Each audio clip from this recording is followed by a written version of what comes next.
Selamat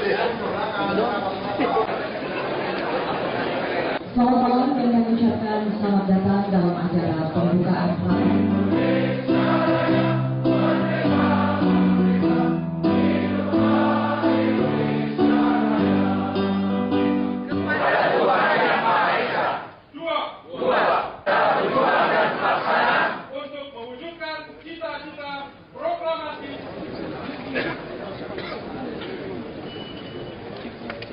Assalamualaikum warahmatullahi wabarakatuh. Pertama-tama saya ingin mengucapkan kepada saudara-saudara selamat datang. Mengucapkan kepada saudara-saudara, khususnya kepada para kader yang datang dari berbagai daerah. Semangat dan tekad saya menguat kembali. Ada sekian banyak gubernur serta begitu banyak bupati dan wali kota. Hampir 40% pimpinan daerah di Indonesia adalah kader-kader beringin. Dalam hal distribusi pemimpin di daerah, Golkar adalah partai terdepan, primus inter pares di antara partai-partai besar lainnya. Kenyataan ini seharusnya menyadarkan kita akan potensi dari Partai Golkar itu sendiri.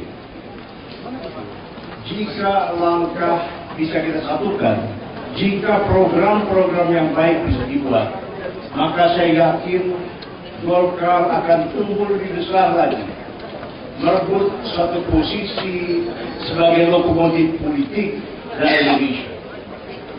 Kader-kader partai harus didorong agar mampu menang sebanyak mungkin di seluruh daerah, di seluruh Indonesia. Target saya adalah menjelang pemilu 2014. Lebih dari 50% pimpinan pemerintahan di daerah adalah kader-kader partai. Dalam waktu dekat ini, berbagai isu akan datang dan pergi. Isu-isu penting itu tidak statis, dia akan datang dan pergi. Bila ada reshuffle kabinet, lanjutan koalisi, kunjungan Presiden Obama, krisis listrik, ketahanan pangan, energi dan air, banjir, longsor, dan bencana alam, dan sebagainya.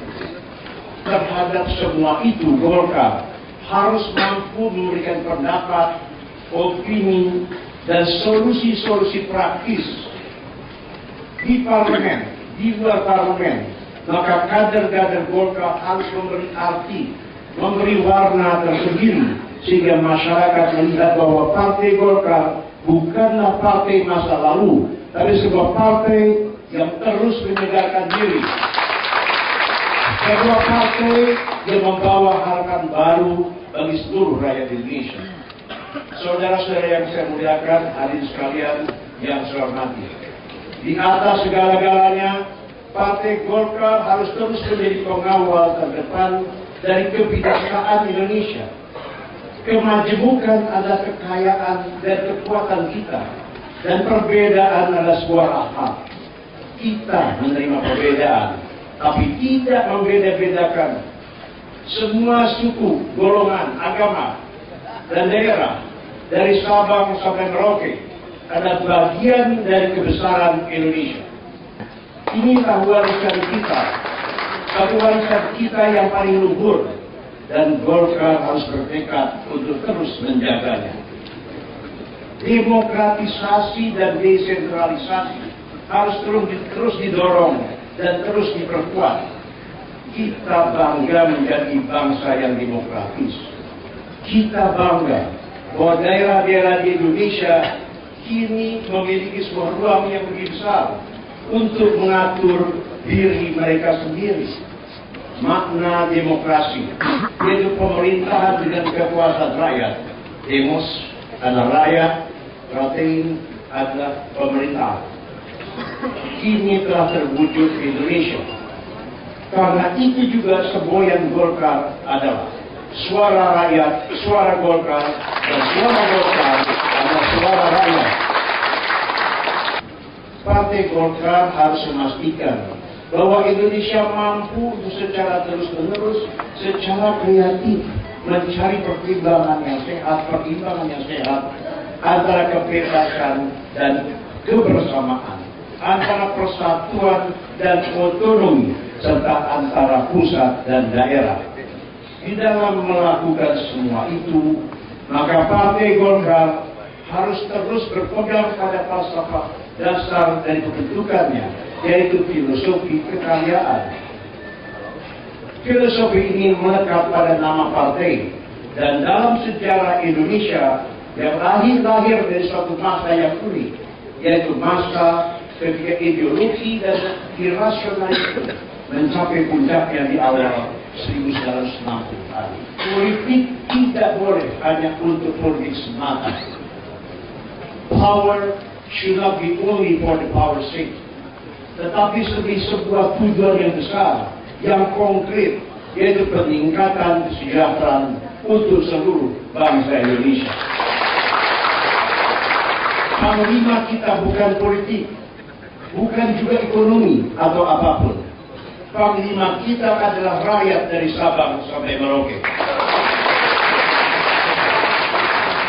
Panglima kita adalah hidup anak-anak mereka, nasib mereka, sandang pangan mereka, masa depan mereka. Itulah tujuan yang menjadi tujuan kita berpolitik dan berpartai.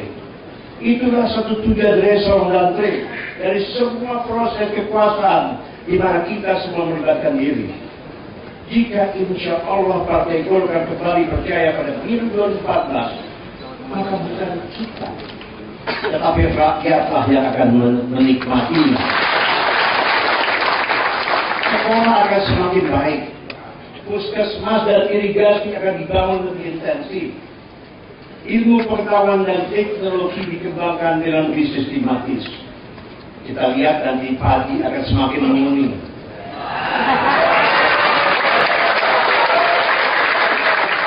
Kita lihat persatuan dan kesatuan seluruh bangsa akan menjadi lebih kokoh. Dan pada akhirnya masa depan seluruh bangsa Indonesia akan menjadi lebih baik itu. Semua hal itulah yang harus menjadi perhatian utama dan seluruh kader kita di pusat sampai di daerah di dalam menjalankan suatu aktivitas kepartian kita sehari-hari. Jangan pernah berpaling dari tujuan-tujuan dasar kita. Saudara-saudara sekalian, semua ini saya sampaikan dalam Rakernas kali ini di Ancol ini untuk mengingatkan kita semua agar kita tidak terjebak hanya berpikir tentang masalah-masalah kekinian atau hanya memperhatikan satu isu-isu politik kontemporer semata. Hari ini ada satu landasan masa depan. Hari ini ada persiapan bagi pencapaian-pencapaian besar di tahun-tahun mendatang. Kita tetap harus memperhatikan satu isu-isu terkini dan politik kontemporer. Tetapi semua itu harus dibingkai untuk diarahkan mencapai masa depan yang lebih cerah bagi seluruh bangsa. Karena itulah Rakernas 2010 ini menjadi penting dan bermakna. Besar harapan saya bahwa segenap kader partai yang berpartisipasi selama 2 hari dalam Rakernas ini dapat membangun satu pengertian bersama, dapat merumuskan jalan yang lebih baik sekarang dan di masa depan bagi Partai Golkar serta bagi seluruh bangsa Indonesia. Dengan semua itu dan dengan mengucapkan Bismillahirrahmanirrahim, saya nyatakan bahwa Rakernas Partai Golkar 2010 dengan resmi dibuka.